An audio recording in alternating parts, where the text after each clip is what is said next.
What's up, gang? Welcome to the Greatness Machine. I'm your host, Darius Mashazde. I'm so pumped to have you here with me. Now, listen, the Greatness Machine, we're about two things. Number one, people who are living their passions. And number two, those who are creating greatness in the world and doing both of these things despite the odds against them. Each episode, we're going to feature interviews with game changers, business leaders, telling us their origin stories, what made them tick, what got them to where they are now. Why? So it can help you step into your greatness within your life, your business, and your career. Occasionally, you might hear a few solo episodes from myself, moi as I say, as I leverage my 20 years of entrepreneurship as a CEO and founder to help you grow and level up in your journey to scale your life and your business. So, come be a fly on the wall, enjoy the conversation, and I'm stoked to have you here with me. Guys, welcome to today's episode of The Greatness Machine. I'm your host, Darius Mashazde, and boy, do we have a special guest. Mike Koenigs is in the house. What's up, my man, Mike? Hey, great to be here. Awesome time. Thanks for the opportunity. Oh, man, I'm so pumped to have you here. Do you mind if I do a little bit of housekeeping, and then we'll jump right into the show? Take care of business. All right, let's do it. So for listeners who are new to the show, The Greatness Machine, we're about two things. People who are living their passion and those who are creating greatness in the world and doing so despite the odds. And my man Mike here is neither short of passion nor greatness. So Mike and I were talking before the show, but I told him, I said, man, I was hitting you up a bunch all over the place. I saw that you were connected with my good friend, Justin Breen, former guest on the show. And that was not my introduction to you. My introduction to you was actually, without being directly introduced to you, was I had seen that you had done some very important work with one of my good friends and also a former guest on the show, Justin Donald of the Lifestyle Investor. You were a big part of him kind of like launching his Lifestyle Investor brand. And I was always like, man, that guy's got his shit together. Like he's doing some really cool stuff. I would like to talk to him someday. And so you were just kind of like on my list. I was like, all right, one day I'll talk to Mike when I see the opportunity. So I asked Justin Breen, who I think what do you guys know each other through? Dan Sullivan or A360 or both? Through Strategic Coach. I've been doing a podcast with Dan for several years. I've been in coach for 15, and it's a great place to meet amazing people. Totally. And so Justin, I saw that you guys were like just talking or something online, and I'm like, hey, Justin, will you introduce me to Mike? So he was so gracious to do so. But man, I'm just pumped to have you here, my friend. Thank you. No, it's good to be here. And I love your story too, just where you came from, what you've done. And you've really made the most of being a founder who's figured out your next act. Yeah, which is, I was just complaining to my assistant that it's like watching someone go through a midlife crisis. I'm like, you've had a front row seat to watching me go through a midlife crisis. Like, cut me some slack here.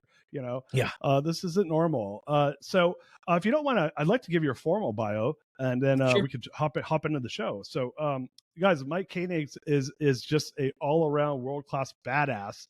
That's at least the Webster's dictionary definition of a gentleman like himself. But Mike is really, you're a business transformer. He's a serial entrepreneur with 5 successful exits and a 17-time best-selling author, as well as a captivating speaker.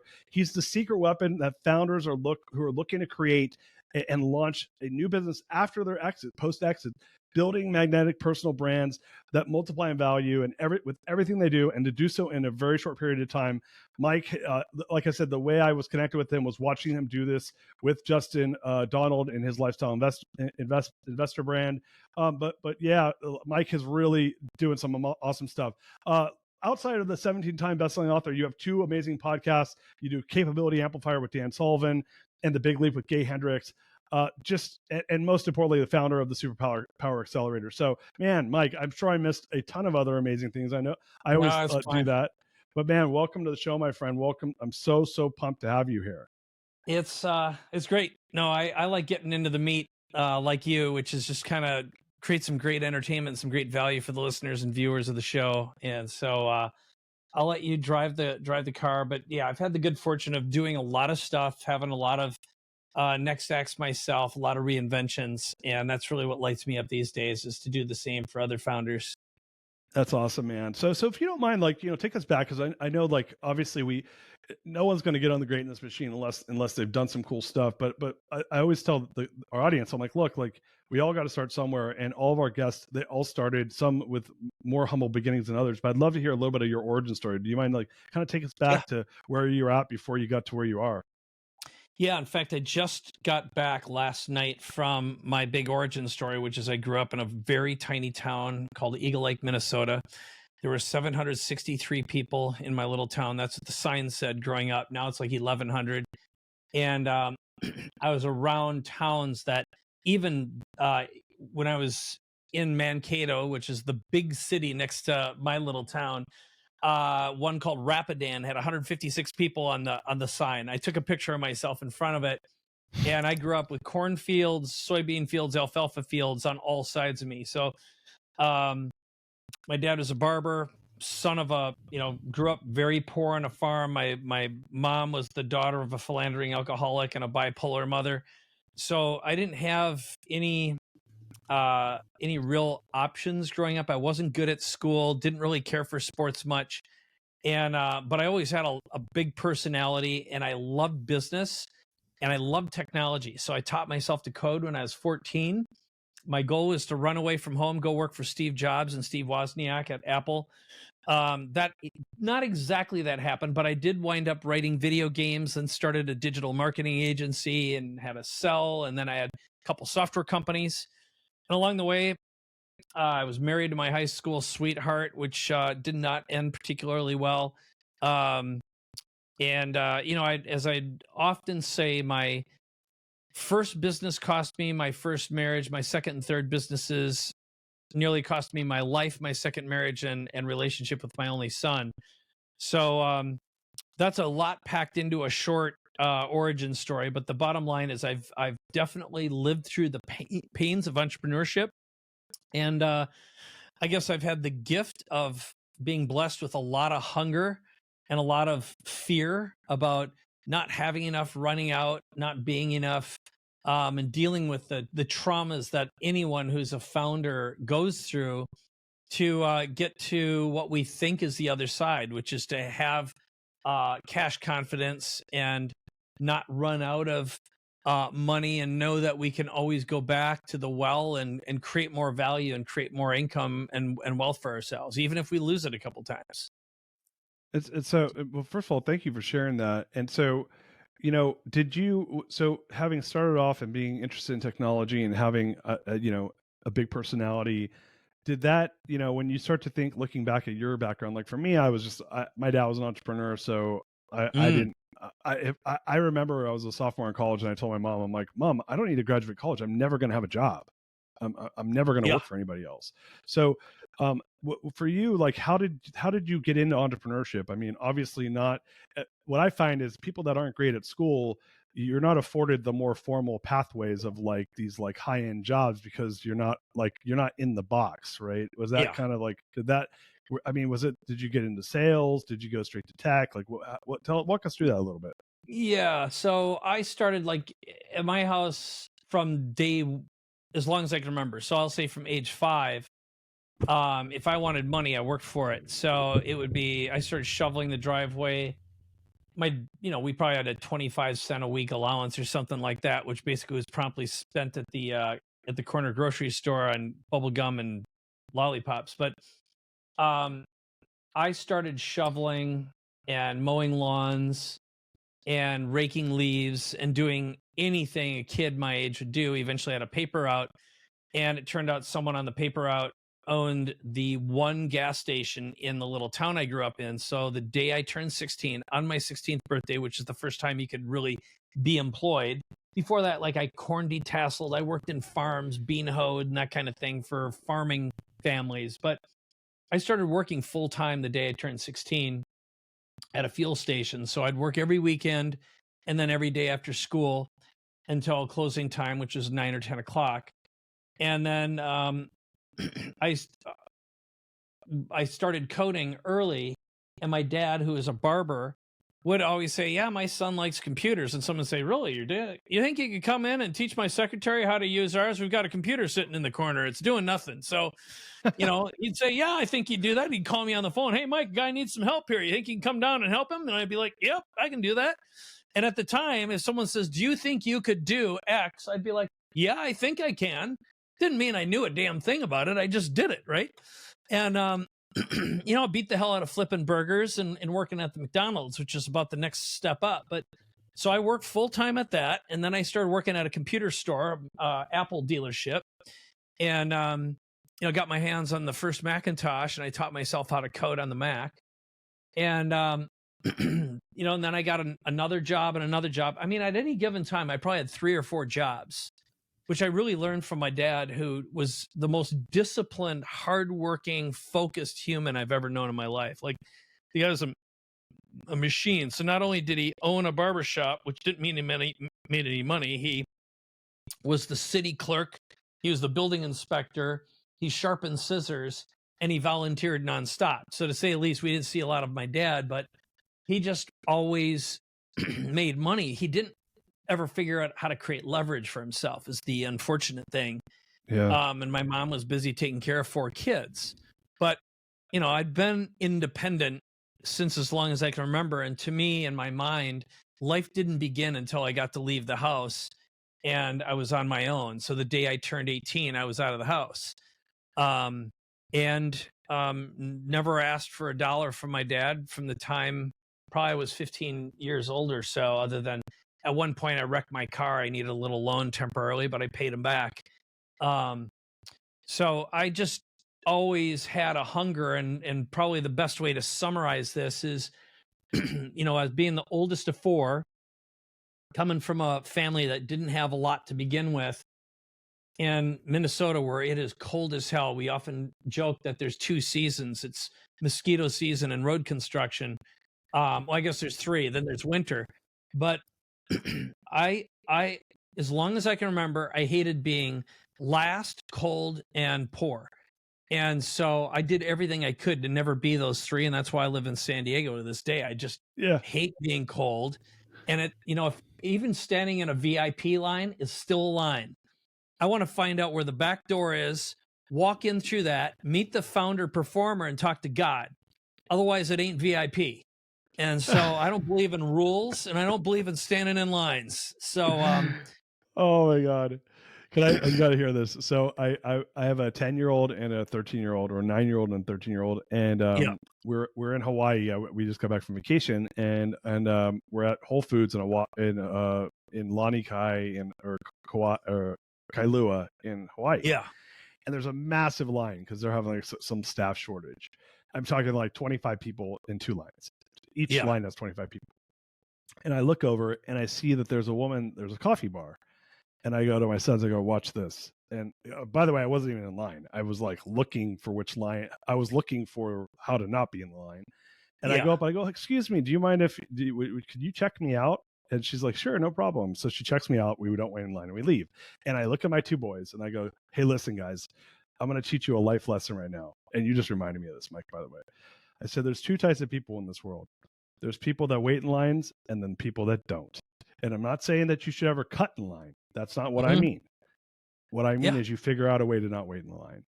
And and so it's funny when you said that. I said, your dad is a person that doesn't wait in lines.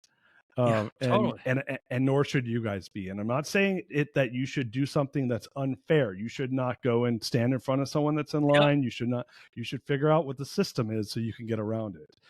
So you said that for yourself.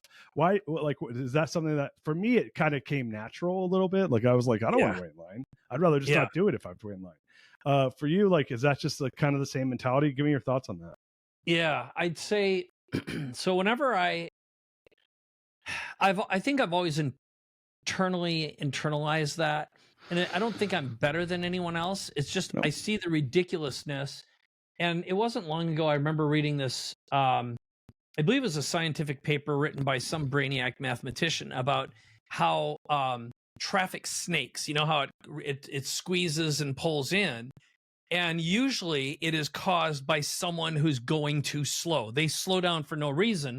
And it starts this contraction expansion thing.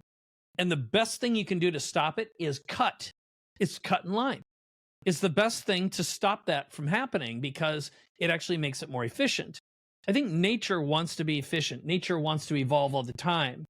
And things and people who hesitate and slow it down for no reason whatsoever are an impediment to growth and evolution.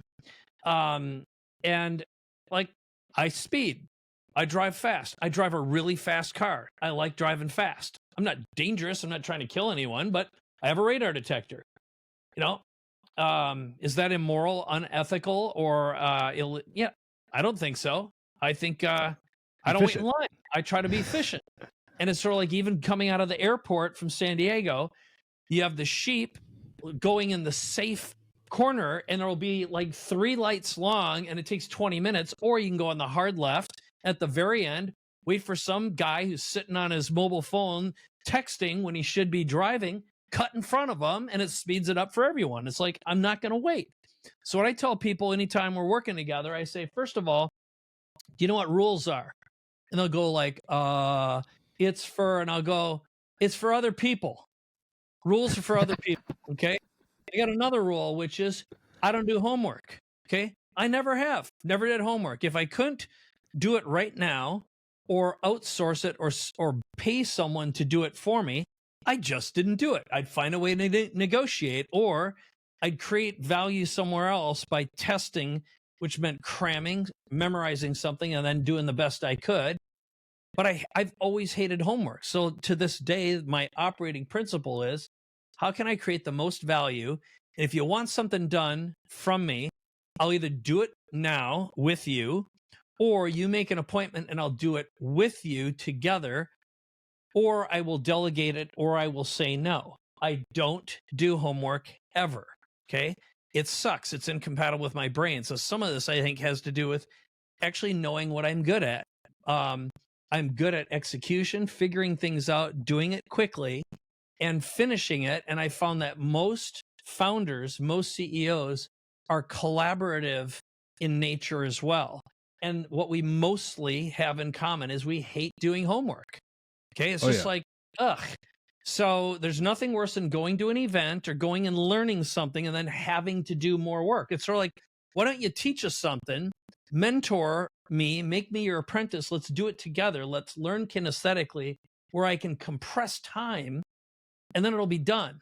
And then let's go hang out and have fun and have a really good conversation where we'll talk about collaborating and making something that we can sell someday. Okay. So if I have to learn in a linear fashion, which sucks, okay, it's obsolete. AI is going to completely decimate and destroy that. Or I got to listen to someone yam, who probably isn't doing anything anymore. They're just teaching and repurposing and reusing the same old garbage. So if it isn't recent, it's probably obsolete. If we're not going to do and make something of value that someone can vote with a wallet, I don't see any point in it. Okay. Now I like research for research's sake, but I just believe in kinesthetic learning and creating as much value as possible. But why not collaborate and be an apprentice, be a mentor, and teach other people how to do the same thing? So like that, keeping that in mind. By the way, what's your Colby? I know you're a Dan Sullivan guy, so I'm a 3195. I was gonna say like you for sure. So I was like, you must have I was like, I bet you he's a 9 quick start. Yeah. I'm a 6'3". How about you? What's your Colby? I'm 6'3", 8'3".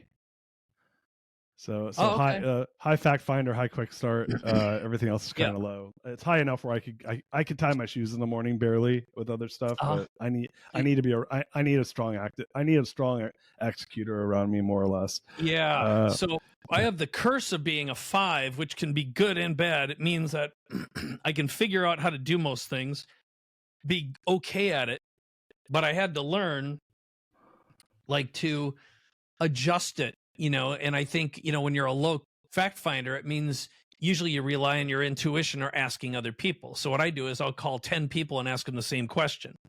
That way I've outsourced the fact finding and the follow through. That's why I say, let's do it now, schedule it with me, or I'll delegate it, but I'm not going to do homework. So again, I think the key is learn who you are and make sure that you're acting in congruence with that. I also think if you've done the work, you've figured out who you are, the personality profiles are tendencies. They aren't rules any longer, because it's like, right. I'm not a high executor anymore just because my time is better spent in other places. I still like knowing how things work, but that's the hobby side of me. It'll be like, I do it because it's fun, not because I need to.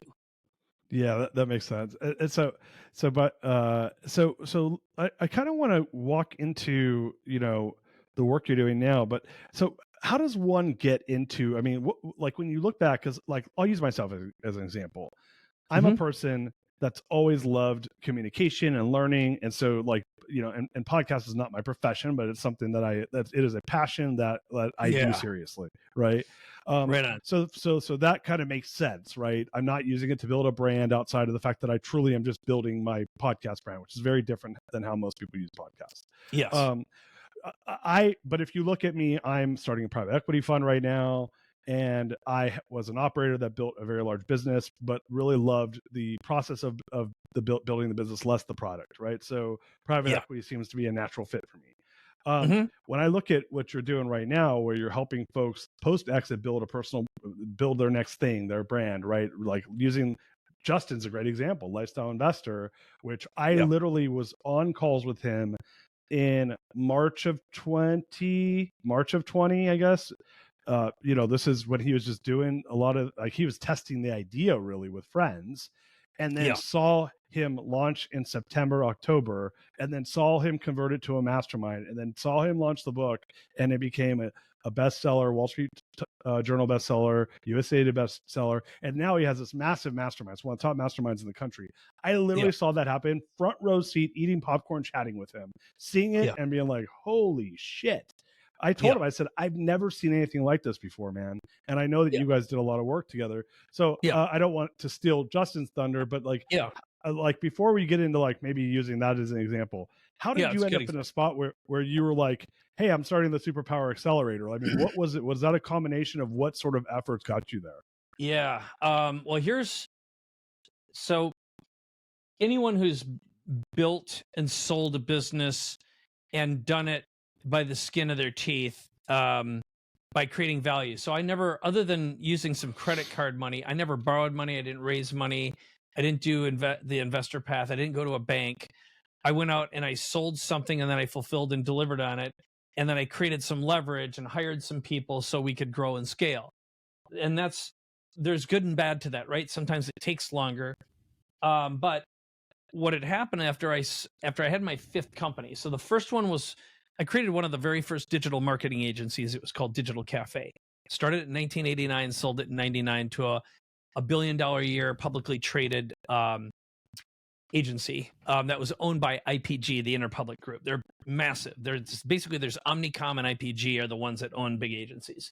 Yeah, And I I know really IPG. learned, those guys. Yeah. So, um, and I got to work with big brands like BMW and Sony and 20th Century Fox. And our angle was, we did at the time what we called it interactive multimedia, but it was like we started doing floppy based sales presentations, then CD-ROMs, then the early web, then some of the first digital like websites for movie. And we did video games that had a cinematic flair. So my business partner was a filmmaker, I was a game developer, and we put our technologies together. And I promise I'm going to answer your question, but some of the story will help make this make sense. So second company was Traffic Geyser. Third was Instant Customer, which were two of the first SaaS companies that did online marketing. And also studied under Dan Sullivan and a lot of the early pioneers of product creation. Some of the early online marketers like Frank Kern, Jeff Walker. At the time, Russell Brunson came along much later, but guys like Andy Jenkins, Mike Filsame, there were a whole bunch of other, Armin Morin. These are some of the first wave of online marketers. They were all friends of mine, and we created a lot of products. We launched a lot of products together, made millions of dollars together, doing a combination of events, digital products, digital marketing, but I automated it. So I had a genuine SaaS. Sold that to what effectively was a SPAC, another publicly traded company that was owned by investment bank. And then I created You Everywhere Now, where we help people write books, become best-selling authors. We had Publish and Profit, that was the publishing side. Speak and Profit, where we taught people how to speak and sell. Create and Profit, how to turn your knowledge into digital products. We had Consult and Profit, how to coach, advise. And then the last one was, we called it the Celebrity Boot Camp, where we teach people, and we media trained them. So I had a big studio. Right. We'd bring in a bunch of people and create sizzle reels, radio, television, streaming. et cetera, so they could go out and look like they belonged on TV, like after 3 days.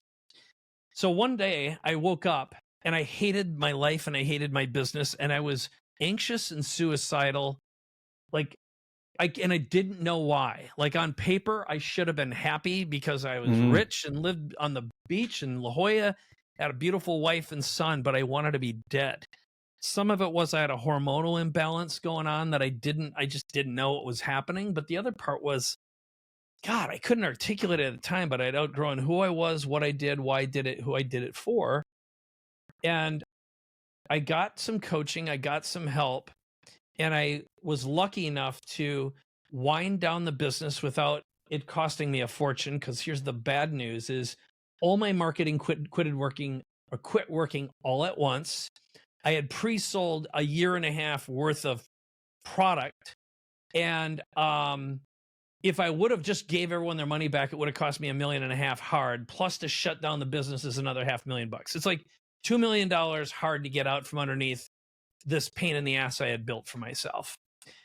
So I did the work, and I spent about 1.5 years just figuring out how to unravel, unwind, do all the fulfillment. And I was like, what am I going to do next? And Dan Sullivan gave me some advice. Go ahead. Can I ask you a question? Yeah. How old were you when that happened, or how long ago was that? So that was about 6 years ago now. So I'm 57 now. So let's say 51, which for some people that you just quit. You know, some people are like, they get stuck, and they'll either become alcoholics or just stay stuck and be miserable and probably become an alcoholic, or something else horrible will happen. Addictions happen when the universe is forcing you to change your dirty diapers and you refuse to do it. And I had good coaching. I belonged to groups like Genius Network, Strategic Coach, Mastermind Talks, Summit Series. I'd been to Burning Man, so I kind of had my insides outsided and my outsides insided. And Dan Sullivan gave me a piece of advice. I said, Dan, what do you think I should do next? And he goes, I don't know, but I'll tell you how you can find out. And I go, okay, what's that? Because you talk to 20 founders or entrepreneurs, and you ask them the Dan Sullivan question, and then something called DOS. And the way it goes is the Dan Sullivan question, it would be like, hey, Darius, if you and I were to get together 3 years from today, what will have happened personally and professionally for you to feel happy with your progress? And you just listen. And another piece of advice that Dan gave me, he says, you can't sell these people anything. You just have to shut up and listen. He didn't say it quite that way. That's Mike language. He wouldn't say shut up. But basically, so the first question is the Dan Sullivan question. And then DOS, D-O-S, is dangers. So what's preventing you from getting there?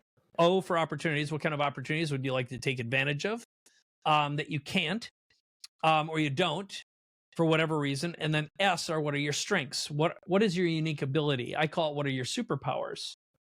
And the bottom line is, he said, after you ask 20 people that question, you're going to know exactly what the answer was. And after 3, I had my answer, which was, I need to work with people just like me. Folks who've reached their point where they're seeking their next act. They want to create a business they'll love the rest of their life that has fewer moving parts, high net, low overhead, fewer no employees. That's genuinely lifestyle compatible, meaning the business won't damage your health, your marriage, your relationships with your children, or who you are at your core, your soul energy. And so, for example, when I met Justin, he didn't fit quite in that category. He was a younger guy at the time, but for him, when I talked to him, he's just trying to figure out what he's going to do. And he had some unique abilities. And I looked at him and I said, I asked him, what do you do? And he goes, well, I'm a cash flow investor. And I'm like, well, what the hell is that? That doesn't make sense. He said, well, I have time freedom. I figured out a way to generate enough cash flow that my wife never has to work. And then I figured out how to do it for myself. And I'm like, dude, everyone in the world wants that. So you have enough passive income where you don't have to work anymore. And he goes, yeah. I go, everyone wants that. And he Yeah, that's goes, the well, whole I the don't whole know how to world. get started. Yeah. So, the bottom line is I spent some time with him, and we built, my wife actually created the name Lifestyle Investor. That was her idea. She's a Oh, I great didn't know branding that. person. That's Yeah. amazing. That's a great brand. I love his brand. It's fantastic. And then we started working on the book. We created the sales pitch, and I worked with them on, a whole bunch of these pieces. But yeah, I mean, he's a remarkable guy, a truly remarkable guy. Yeah, did you guys meet through Brad Weimer? Is that how you guys know Yeah, each other? that's exactly right. It was at a trip to Greece with Brad. Yeah, And so Brad's like one of my those are like two of my closest friends in Austin. Like I Brad and love Justin Brad. those are the two guys I spend time with probably more than anyone else in Austin. Those two. He's So, such a good dude, man. He is dude, such a good dude. Brad and Justin, when you guys listen to this, just know that we love you. Yeah, So yeah, for so sure. okay, I had heard you guys had met through one of Brad's trips. Yep. So let's talk about that. Like, I think Justin's a great case study, and I know I don't want to make the whole episode about Justin, but I think it's just such a No. like it is a really good case study because I said this to him. I'm like, your product, like, look, product market fit. To your point 1 second ago, this is a guy who had figured out a way to replace his income. He was a cash flow investor. He had figured Yep. out a way to like really have a great lifestyle. He didn't Yep. have to do anything. He's just Nope. passionate about helping other people do the same thing. He's helped me That's a right. lot do it, right? Yeah. And he wanted to launch this lifestyle investor brand. Yep. And as I mentioned earlier, Mike, I watched him do it, and I told him like this is probably a year ago, and I've known Justin now for 3 years. And we were having a moment because I've gone through a pretty big transformation myself. And I said to him, I said, man, you're like Yeah. it's remarkable to see what you've done. Like the product market fit of it was obviously uncanny, right? Like, hey, I'm going to teach people how to replace their income. Yes. Like the whole world wants to do that, right? And to be able to just like chill and have time freedom, time wealth. But to take that and look, there's plenty of people that teach that. That's not a new Robert Kiyosaki's like the original guy teaching that, right? Yep. There's nothing new here to teach that. But to do what he did to say, hey, I'm going to take this thing that I've done, and then turn it into literally like this crazy mastermind, which anyone could go into Lifestyle Investor and look at it. First of all, I don't even know if he's letting people in it anymore. It's like this super exclusive. I presented my private equity business to his Lifestyle Investor crew, and I mean, and I presented my book to that crew. It is, I mean, some of the most top notch people probably in the country, if not the world. To grow that thing and to do it, it wasn't like he grinded to do it. It was like instant. Like Yes. I don't want to undermine what he did because but it was so fast to see it happen. I've never seen anything like it.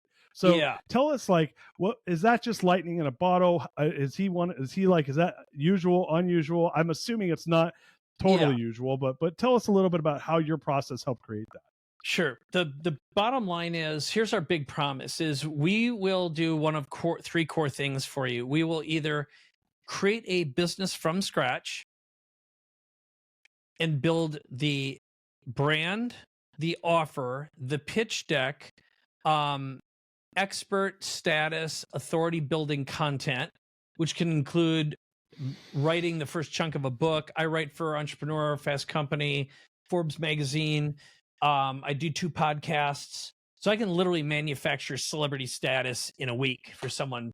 But in 1 week, I've got an amazing team. First of all, this isn't about me. It's like I've got rock star, like Delta Force brainiacs who work. But we will create the identity, the offer, the content, the pitch. We'll spend time in my studio that I'm sitting in right now, which is a multi-camera, completely computer operated studio, and we'll produce the content. We'll produce the webinar, all the messaging, campaigns, referral strategy, and we do it in a week. And if you had to work with someone else, most people say this will take somewhere between 3 months, 6 months, a year, or never to get done, because most people just don't know how to get everything done all at once. And now we're adding AI to that mix. We get a lot of stuff done because of AI. Now we're adding software to that mix. We'll actually start developing a software platform around your IP. But then our record is we created a brand with a founder who called me up, and he's in the process of selling his company. I said, "What are you going to do next?" And he goes, "I don't know, but I want to come see and we'll figure it out." So he literally walked in having no idea what to do. And we picked a piece of IP he had been sitting on, built a business around it, created a pitch deck.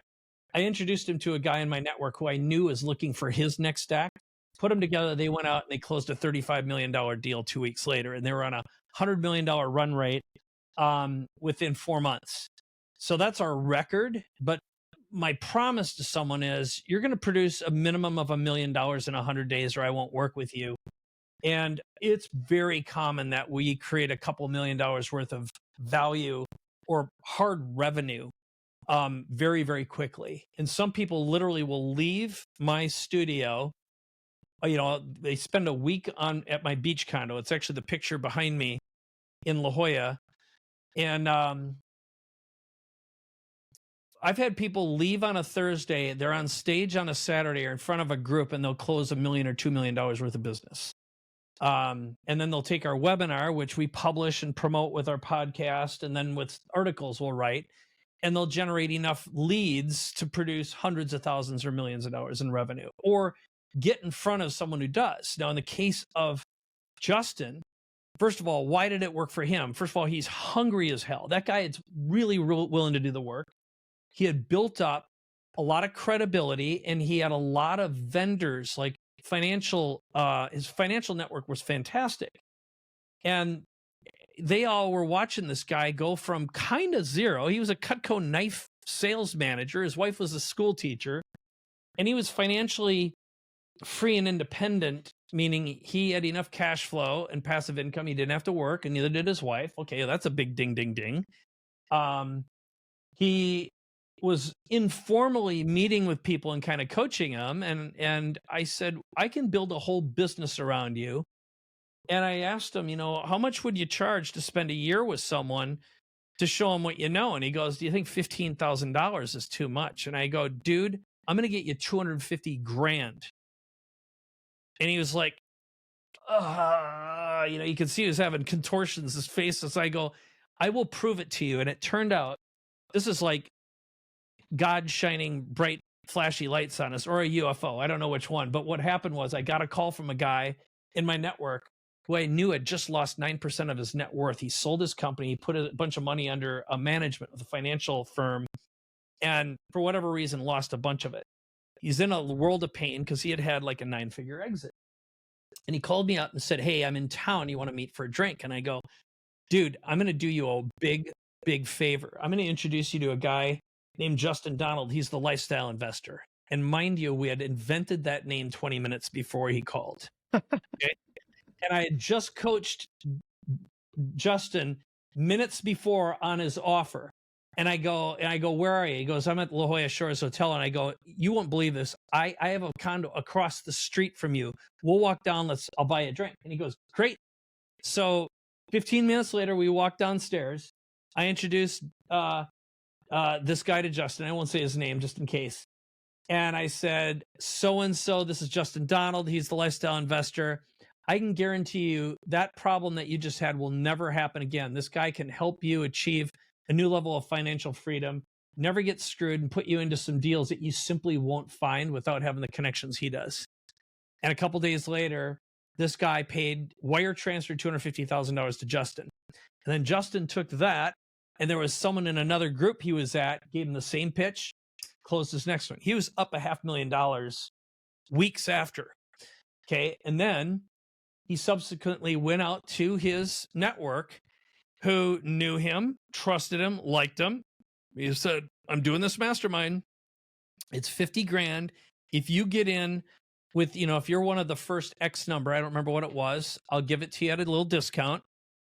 Boom, boom, boom, boom, boom. He had like 38 people in this thing really quickly. And that's probably when you were watching this going, holy crap, because he went from like 0 to $1 million, $1.5 million. But by the third year, he was, you know, you can do the math on 150 people times 50 grand a head.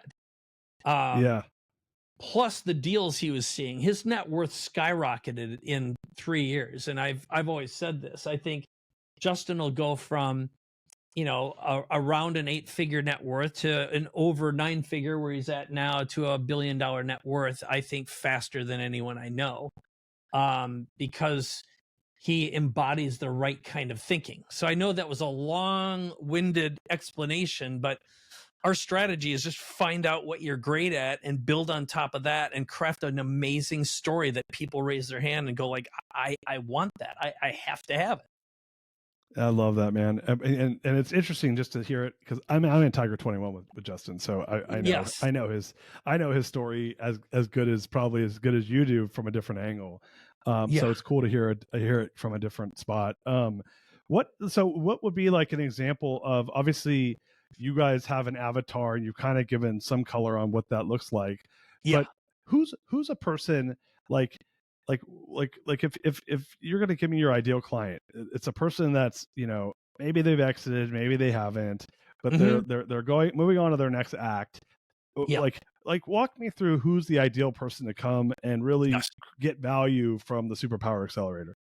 Yeah, there's 3 core categories, and I'm going to give you the exact precise, and I'll give you the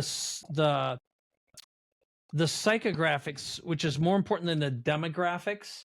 But the first thing that every one of them have in common is they have either reached a point where they've sold their business and they want that simplified next act business, which I described at first, or like a Justin, they realize, holy crap, no one knows who I am. I have some special capabilities and skills, but I might not even be able to articulate it. But people tell me all the time, there's something about me that's super valuable, right?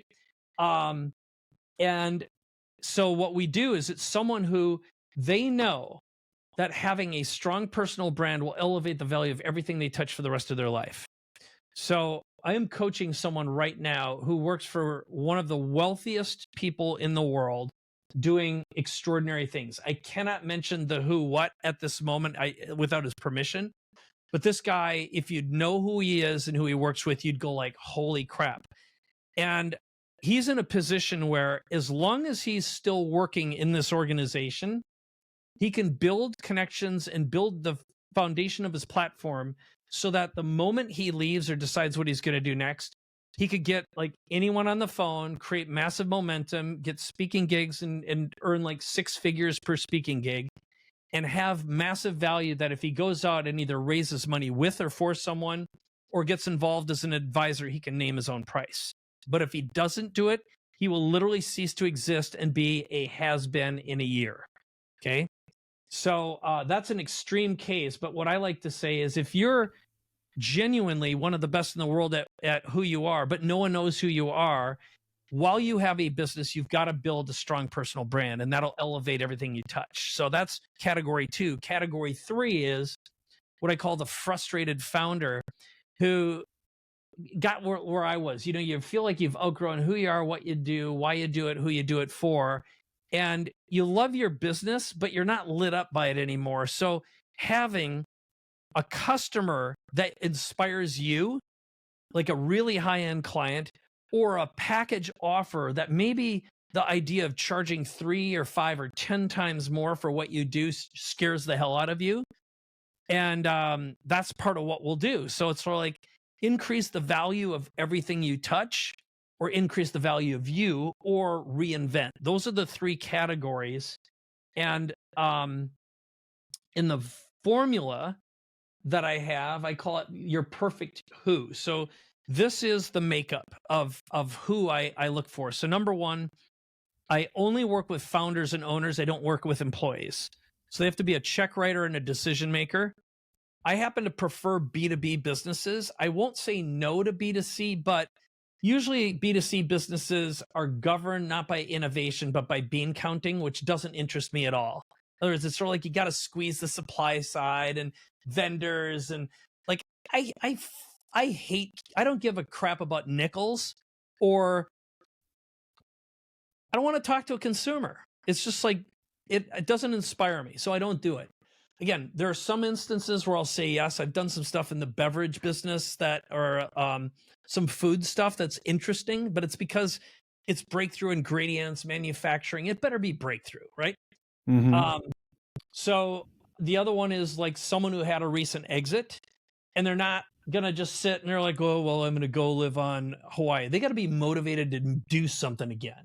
You can't be in the place where the whole world looks like a minefield of what you shouldn't do, or as soon as things get hard, you're gonna be like, well, I have enough money, I'm just gonna like sit around, like not interested in that. Another one is you're cash confident, which means you have more money than time.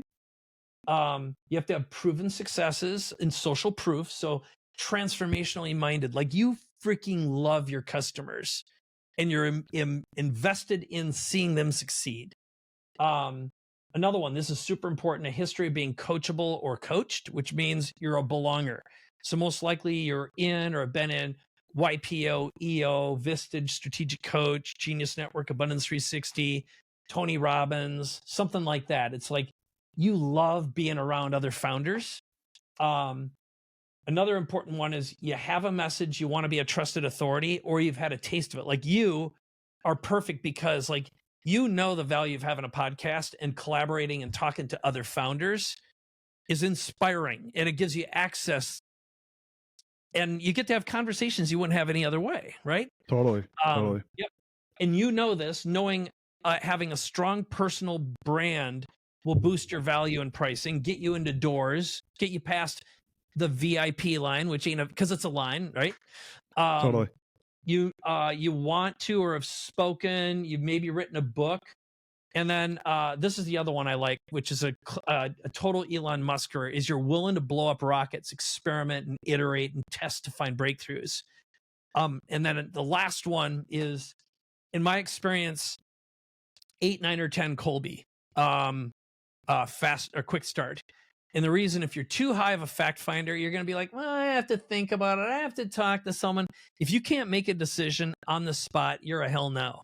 It's like people who hesitate and sit in their poopy diapers, they're just going to sit in their poopy diapers. They'd rather smell their own crap than do something new or different. And I think poopy diaper syndrome is not for me. I can't fix that. And you got to have some charisma. Like I can fix a lot of stuff. If you're boring as hell and you like staring at your belly button all day, probably can't help that. I love it, man. That was amazing. So, I have two things. So first of all, like having been someone, and I use myself as an example because I'd be curious what your thoughts are on this. Like I'm a person that exited my business, kind of was put in a position where I'm like, oh, I could kind of do like, like it's not like I'm like F you money, but I can kind of do a lot of whatever I want, Yeah. Wrote a book, did that really as a passion project. It just so happened that I finished the book, a few months before I exited. And then dove into podcast, launching some personal brand around stuff I was passionate about. One of the things I'm shifting now into something different because I'd like to hear your thoughts on someone like me. I'm a person where I was like, oh man, this is too small. Totally. I don't want to be the doer. Like I'm the doer now. Yeah. And I've never been the doer. I had 1,000 employees in my last business. And so I ended up like kind of, it felt too small. And I was like, I need more of a team. I need this to be bigger. Like, I don't want to have to like, I don't know. It's noisy out there. There's a lot of people fighting for space in the social media, personal brand space. And so I was like, all right, this isn't total. Maybe it's not for me yet. Like, so what are your thoughts on that? Because I ended up saying, you know what, I'm going to go back. I'm going to go do a private equity fund. I'm going to go buy companies. I'm going to go, I don't want to just coach CEOs. I want to actually own their companies. That was actually where I landed after coaching 55 CEOs. So I'd love to hear your thoughts on someone like me. Right. So a guy like you, first of all, like, here's what does happen to everyone. I always tell people you got to have a strong personal brand before you have an exit, because as soon as you're out of your own business, your power disappears, and people who you thought were your friends won't call you back because you were a source of revenue and income to them, and everyone's busy and they got a bunch of stuff. So first of all, don't think that the loyalties you think you have are actually real. And if you have some sort of celebrity status and authority and a platform, you have value. So you got to have that all the time. And you know enough to know this now, like, by all means, you got to be current, you got to be relevant, you got to be doing something, because to me, there's nothing worse than a tenured professor, which basically means you could be sitting around for 25 years, have nothing to show for it, and then you have your PAs doing all the work. It's bullcrap. Okay, if you haven't done something meaningful and recent in 6 months, you're irrelevant. Okay, totally. And the universe, Dan Sullivan has a great saying, which is, the universe has a funny way of asking for its parts back if you're not creating value. And so, like a guy like you, having a good platform, I would do some experiential events where you get the kind of people you want to be around. And as far as the world being noisy, the world's always been noisy. Okay. And the way I look at noise is there's going to be discreditable or already discredited fakers out there. Then you're going to have, if it's noisy and there's money, those are your friends and collaborators. I don't believe in competition. I believe in co-opetition. Dan Sullivan has the free zone. So it's like, if you and I get together, I'll bet you and I can sit down and come up with a 10x idea that neither one of us would do great by ourselves. But if we're working on it together, it could be worth 10 times. Okay.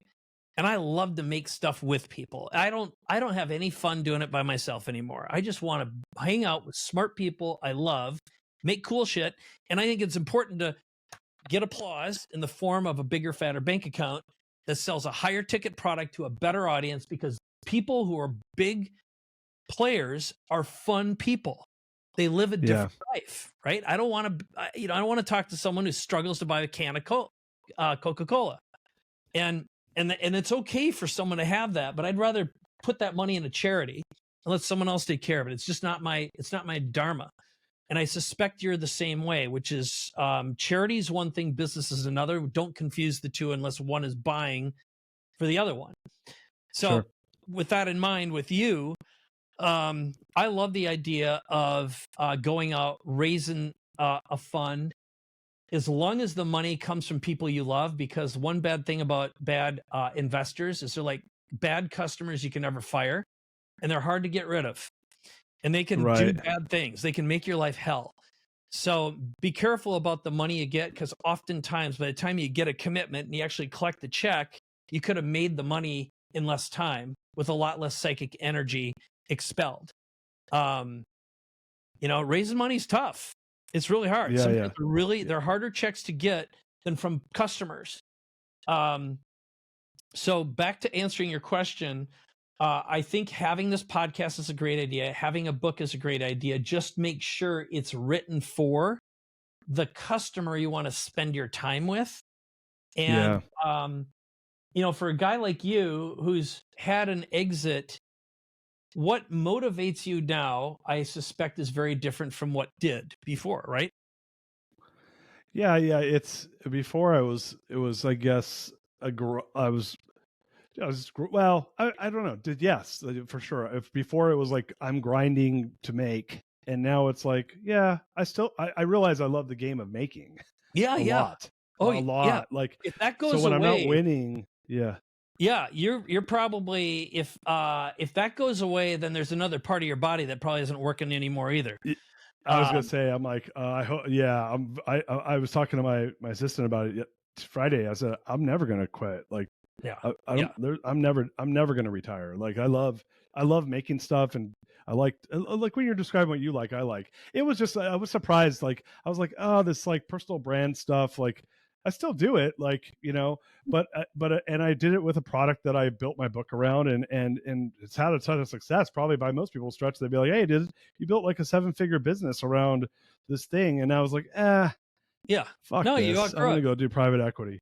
you gotta honor the fact that you outgrew it. Okay, that's just your soul screaming. And if you ignore the signs from God or whatever you believe in, I think it's you're disrespecting your soul and your purpose and your next evolution. So again, getting back to like my prescription for you would start with, if I just said, okay, Darius, if you and we literally rescheduled a recording 1 year from today, I'm going to do 1 year. What will have happened personally and professionally for you to be like, holy crap, beyond my wildest imagination? What would your answer to that be?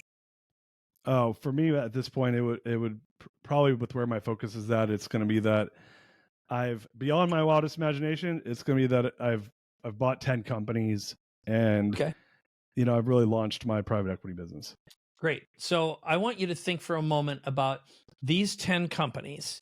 And now I believe the answer to all things lies in the people you're with, right? It's just like, that's what lights us up. There's mission focus, but at the end of the day, it's about who you're with and you're collaborating with. So if you could pick and describe to me either the type of business, but more importantly, the founders of each of those three businesses, what's their makeup? What do you believe their shared, common, non-negotiable values are, including your own? Like, what do they have to embody? The people whose companies I'm buying, or the people I'm doing the deal with? My co-founders.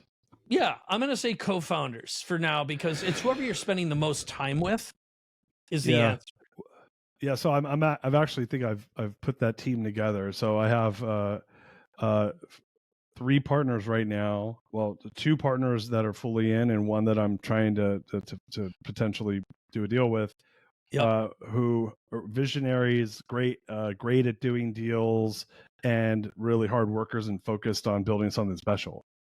Great. And what do you all, if you had to have a polarizing statement, what's something you absolutely, it could be 1, 2, or 3 things you absolutely will not live with? You can't have it. I call it the turd in the punch bowl. So if there's one turd in the punch bowl, everyone gets sick. What are some non-negotiable polarizing values that if you're like this, it's a hell no? Yeah, it would be like no assholes. It would be one. It would be people that are, lazy or not inspired to build something great. Those are the hell no's. And it would probably be people that want to just keep doing things the way that they've always been done. Okay. Yeah. So status quo. Good. Those are great. So then, let's pretend now, if you were doing the D and the DOS, the dangers. So why don't you have everything you want or need right now? Or if you could wave a magic wand and have the missing piece, the gap filled, what do you think the gap is at the moment that's preventing you from living inside this perfect 1 year from today vision? I think it's probably capital at this point. Okay. Like just getting our capital squared away. Great. And you know that, I believe that every single human being on the world, when you know what you want and need, you are simply one story, one phone call, one relationship away from having that filled. Like if you and I had a great story that could be composed in 2 or 3 days, a great pitch deck that, you knew who you're pitching, you could walk into a room, show 10 slides, inspire them, and they'd be like, dude, you are exactly what I've been looking for. That is exactly what I want to be involved in, right? And there's someone who knows that person, probably in your immediate or 1 degree of separation network. Yeah. Right. There is. You're right, because I got made that introduction about 3 months ago. Great. So now you're the pitch. You're the pitch away, or the inspirational story away. Like it is, and they have to feel like they're the hero in the movie.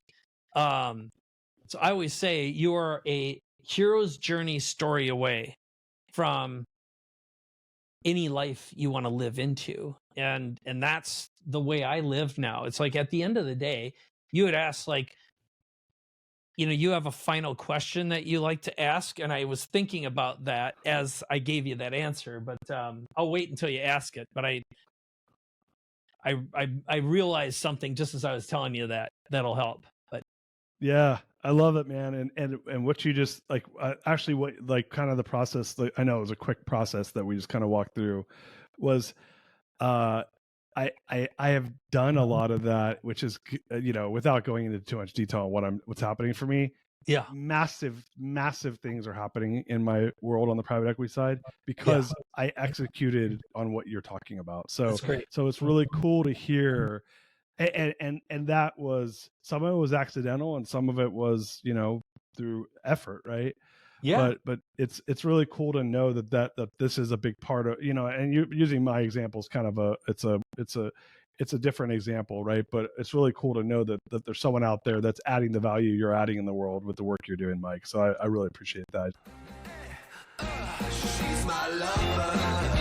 You are listening to The Greatness Machine, and that's a wrap for today. Listen, if you love what you heard, subscribe to the show on whatever podcast platform that you're tuning in on, so that you don't miss any of our future episodes. We have tons of great people coming on, and we're stoked to have you here to enjoy it with us.